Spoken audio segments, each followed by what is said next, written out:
homens, doutores da lei, que queriam falar para Jesus. Na verdade, eles queriam ensinar Jesus, porque as pessoas andavam com Jesus, mas não tinha aquele entendimento. Parece-me que eles achavam que Jesus era uma pessoa que não tinha conhecimento. Chegaram com Jesus e perguntaram assim para ele, né? Mestre, qual é o maior mandamento? E Jesus, olhando para ele, e disse: o maior mandamento: amar a Deus sobre todas as coisas, como o teu próximo, como a ti mesmo. Eles pararam, ficaram pensando, e naquele exato momento, e eles disseram: mas mestre, quem é meu próximo? E Jesus disse: eu vou contar uma historinha para vocês refletirem e saber quem é o seu próximo. E Jesus disse: desceu um homem de Jerusalém para Jericó, e aquele homem foi pego na beira da estrada por salteadores. Pegaram aquele moço, deram muitas pancadas, deixaram ele semi-morto. E naquele momento vinha um sacerdote, ia passando, e naquele momento ele virou o rosto de lado e não socorreu aquela pessoa que estava precisando de ajuda. Não deu atenção, porque não poderia chegar atrasado da igreja, então ele não parou para socorrê-la, aquele a quem estava precisando. E foi embora e deixou aquele cidadão nesse estado muito triste, muito crítico, e ele foi embora. Provou na prática que ele não tinha amor. E aí veio o segundo era um levita. O que era o levita? O levita era o cantor da igreja. O sacerdote era aquele que representava a Deus. Então, o levita era aquele que tinha aquela função de cantar, de adorar o Senhor na igreja. E naquele momento que ele aproximou, que viu aquele cidadão naquele estado precisando de uma ajuda, ele virou o rosto também, não deu atenção, não valorizou aquela pessoa que estava caído na beira daquela estrada, precisando de um socorro, batido, sangrando, e ninguém fez nada por ele, porque como ele era o cantor, ele não poderia chegar atrasado também lá na igreja, para não perder a oportunidade de louvar, porque se chegasse atrasado, ele perdia o lugar dele de cantar. Então ele achava melhor deixar o cidadão batido, mas ter a oportunidade de chegar lá e ter a oportunidade de cantar, melhor dizendo, na igreja. Você sabia que mudou isso? Ainda não mudou, está na mesma situação. Quantas pessoas não estão aí na beira da estrada, caídos, falando sentido espiritual, pessoas sofrendo, pessoas chorando, se lamentando porque perdeu um ente querido, porque perdeu alguém da família. E às vezes nós viramos as costas, às vezes nós não damos atenção, às vezes aquela pessoa está precisando de uma oração, precisando de uma palavra amiga. E quantas pessoas têm virado a costa nesse momento? Mais você está precisando, é nesse momento que as pessoas não olham para você, nesse momento que as pessoas viram as costas para você. Parece que o mundo desabou, o mundo ficou de bronze. Mas eu quero dizer para você que existe um Deus que sempre está de olho em você. Existe um Deus que não despreza você. Existe um Deus que sempre está presente. Ele disse, né, que Ele é o Deus de Jacó, né, é o nosso refúgio, Ele é o nosso socorro bem presente na hora da angústia. É nesses momentos difíceis que nós passamos ou atravessamos, Deus sempre está conosco. Deus jamais vai nos desprezar. Deus jamais vai nos abandonar.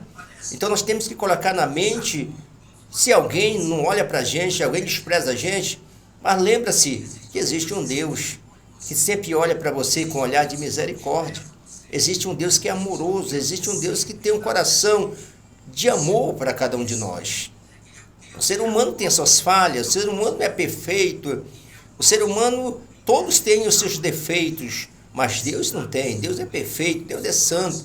É por isso que nós devemos confiar a cada dia nele, porque é só nele que nós encontramos a palavra da vida eterna.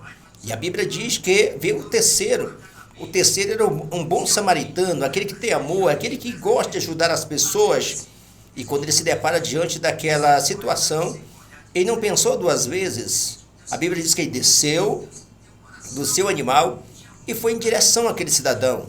Como ele era um cidadão que andava preparado, tirou do seu animal o óleo, o vinho, e começou a limpar todas aquelas cicatrizes que estavam no corpo, que estava sangrando, e começou a passar aquele remédio, que aquele ali era um remédio caseiro na época que eles usavam aquele óleo para sarar as enfermidades, sarar as cicatrizes, os golpes. E naquele momento ele preparou tudo ali, colocou no seu animal e levou de volta, ia trazendo. Lá na frente encontrou uma casa mais próxima, como era distante, a viagem dele era muito longa, então não tinha como ele levar ele, porque era muito dificultoso levar no seu animal. Então ele chegou no hospedeiro e fez uma pergunta para ele, olha o seguinte: eu queria que você cuidasse desse cidadão que eu encontrei batido, ele está muito precisando de ajuda. Eu queria que você pudesse ajudar ele. E o homem cidadão prontamente, pode deixar, eu tomo de conta dele.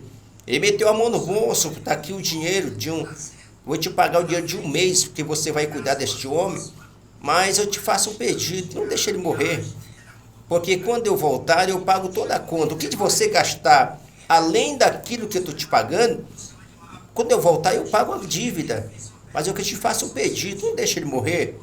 Não deixe ele morrer não, cuide bem dele que você não vai ter prejuízo. Olha aí, uma pessoa que tem amor, uma pessoa que ama o ser humano, olha a diferença. E Jesus olhou para ele e disse assim: qual dos três demonstrou o amor na prática? Ele disse: olha, Senhor, o bom samaritano. E Jesus disse assim: e quem era aquele que estava lá no chão, batido? Quem era aquele que estava precisando de socorro? Ah, Senhor, aquilo ali, não sei quem é. Sabe o que foi que Jesus disse? Aquele que estava lá precisando de socorro era um judeu. Era um judeu que estava lá. E quem socorreu ele? Um samaritano. E quem é samaritano? Samaritano é inimigo dos judeus. O judeu não gosta de samaritanos. Ele despreza o samaritano, não quer nem conversa samaritano. Mas na prática, o judeu perdeu, foi feio. Na prática, o samaritano ganhou.